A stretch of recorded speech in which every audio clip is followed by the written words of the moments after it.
Hey guys, I've had the absolute pleasure of catching up with a good friend and training buddy of mine, Jory. Now, Jory has very recently just finished the most amazing journey, so I've taken the liberty of pinning him down for a video chat so that I can share that with you.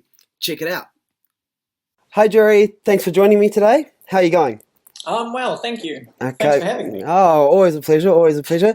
So, Jory, tell us a little bit about yourself. Who are you? Well, my name is Jory, obviously. I recently just finished walking the length of New Zealand using things that I had made and hunting and gathering along the way. Fantastic. So it was a bit of a journey. So tell us a bit more about the journey.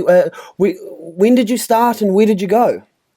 Oh, well, I mean, I had strategically planned to start in September last year because that was kind of the spring, summer kind of season. Hmm. There's a 3,000 kilometer hiking track that goes along the length of New Zealand. Wow. Okay. Um, and essentially, if you're hiking normally, you could probably do it in 4 months, but I took the extra time so I could run around in the bush and murder small animals. So, so murdering small animals. So is that the main reason why you undertook this journey? Oh, well, it was really when I first heard about the track, I also got into stone tooling, and so I had done a lot of primitive technology stuff, and it was really, really interesting to see how sophisticated some of that stuff was, and how you could turn a simple freebie little stone into something sharp and useful. Um, it's kind of like it's a simple skill, but it requires a lot of practice to be able to get really good at that stuff. Wow. Yeah, I Um, can imagine. yeah, and so it was kind of like this was more of an opportunity to see how difficult it would be to kind of walk long distances using those kinds of skills. Okay, so you're walking over, 3,000 kilometers using tools that you're making yourself. So obviously making all your own equipment and bits and pieces like that. So, what was the most difficult part for you of this journey? I definitely I had a lot more trouble mentally than I did physically. Right. Staying switched on for 6 months and trying to make sure that you had the motivation to kind of keep going was definitely challenging.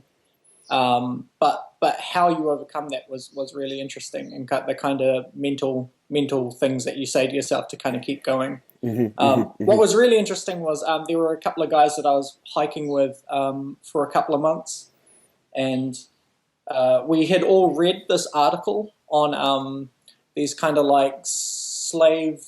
No, what were they? They were like this small Chinese village where they make Christmas decorations, and they were just covered in chemicals and like living horrible lives. Kind of, and essentially the article was really emphasizing on that point. And so throughout the weeks that we walked together, when we really got through some really hard terrain, or it was just like really, really bad, one of us would be like, well, at least we're not one of these Chinese workers. And it was really interesting to have Oh, those. brilliant.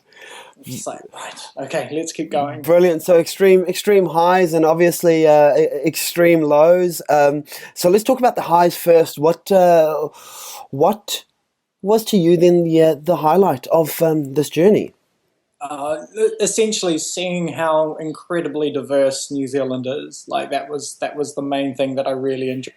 It is a beautiful country, and there are just so many different types of environments and different types of animals and different types of views you can get in such a small place. You would essentially climb over a pass and be in another land. That was pretty Right, epic. right. Okay, um, so tell me then, if you were to undertake a journey such as this again, would there be anything that you would do different? Essentially, I think the worst mistake I made in terms of making my own gear was I focused a lot on temporary stuff. So it was like a lot of like improvised this and improvised that, and that stuff just failed more than it worked, and so it meant that I had to do a lot of repair. All of the kind of bushcraft type stuff that I've kind of come into contact with, all of the really, really good stuff, was built with quality. So basically, I would definitely have spent a lot more time making quality equipment and getting that stuff really, really solid before I'd undertake it again. But I don't know. I think maybe learning the hard way was probably a good idea. I'm really Yeah. good at packs now. Like, man, I know exactly how to make your pack like really, really good. Just because I've got the scars and the shoulder bruises. Okay, brilliant. So I understand that during your entire journey, you were actually documenting it whenever you had some time. So there's a little bit of a plug there for people to go and check out your blog. And I will be placing a link at the bottom of this video to that. But just quickly run that by us. What is your blog? Well, my blog is The Journey of Jory, which is on WordPress. And essentially, like, now that I'm off trail, there are a lot of technologies I didn't get to play around with, purely because I was walking such long distances. For now, it's kind of marking what I've been doing off trail and kind of what I did on trail. But it will be the place where I'll be kind of talking about different things that I'll be making. Rain capes and kind of fish hooks was something that I never got an opportunity to use and stuff like that. Eel traps and all that kind of stuff. So those are the things that I'll be kind of exploring in the next couple of months, especially over summer. It's going to be so good. Okay, so tell me quickly then, while you were going through this journey, one thing that sort of just sprung into my mind now is I can imagine that you must have amassed quite a little bit of a dedicated following. I mean, because it is a very particular niche that you were in. And did you get any contacts from like any survivalist nuts out from various different places? And well, that was kind of the interesting thing, is that there's a lot of stories of how to survive out there. And the interesting part is trying to pick at that information to see how much of it is actually useful. yeah, I One of the know, right?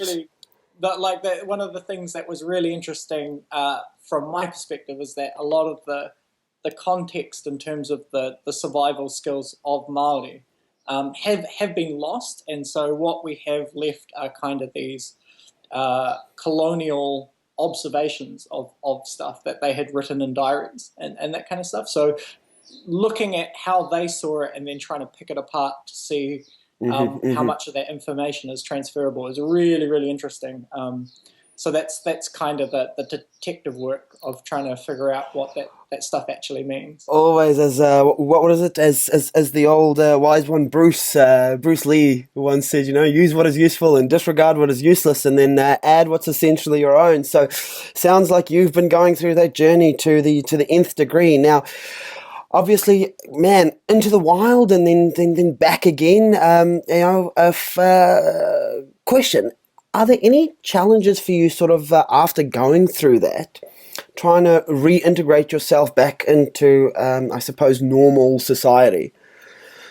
Yeah, I mean, it changes you going through something like this, and there are definitely things that I appreciate, like running water, flushing toilets. Brilliant. Those are definitely things that you have no idea how much I love. Man. I mean, like, yeah, and like weirdly, how strange it is to be in large crowds now is kind of a little bit of a thing. But yeah, I didn't think it would bother me, but yeah, it totally does now. Oh man, I can relate to a part of that. Having just come through India, the luxury of sanitation is phenomenal.